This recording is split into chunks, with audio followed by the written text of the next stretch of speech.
Hi there, welcome to our final project for computer graphics. In our project we used Amazon Lumberyard, which is an updated open source version of, I think it's the CryEngine. Here's our world, and I'm zooming in a little bit.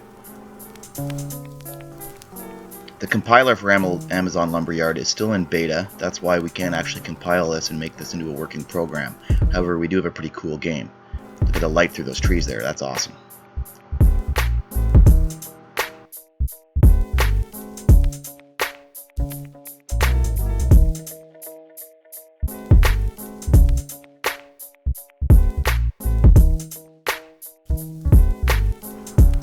Our world consists of a flat piece of ground with some textures, lots of trees with textures and colors, some buildings which aren't textured to keep the frame rate down.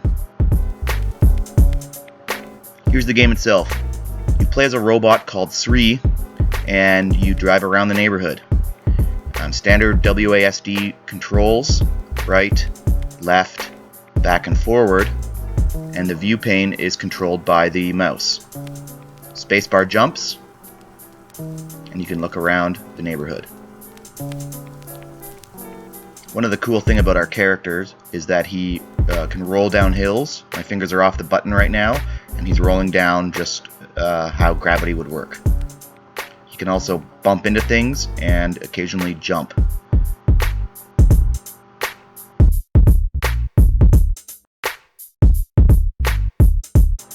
You can see in the upper right of the screen the frame rate is listed. One of the reasons the buildings don't have textures is because the grass was really sucking up the processor. It's not a full grass. You can see some of the mesh details on the ground, and that's just to keep the frame rate down. I'm on 950, and we're already at about 30 frames a second. One of the cool things we added was the time of day feature. We wrote a little script that controls the time of day, and when you move the slider around, as you can see here,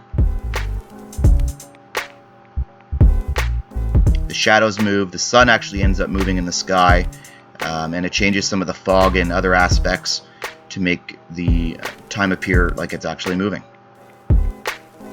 Now it's noon and the sun is high in the sky.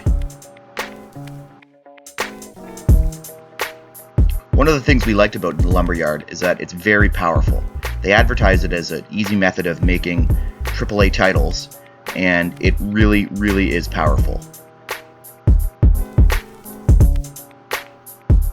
One of the things we didn't like about Lumberyard is that because it's so powerful, it's also really advanced and it's fairly hard to use. It's not as intuitive as some easier programs.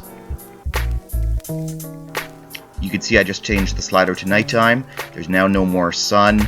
There is a moon, and I'm playing the game in the darkness. There are options to add other lighting effects. However, we didn't do it, again, for frame rate issues. You can see that there's some clipping underneath our ground. The other major problem that we found was that there's no support network. Because it's so new, you can't just go to Stack Overflow and say, how can I make a robot in Lumberyard? You kind of have to figure it out by yourself. So that's our video, and we hope you liked it. Thanks a lot.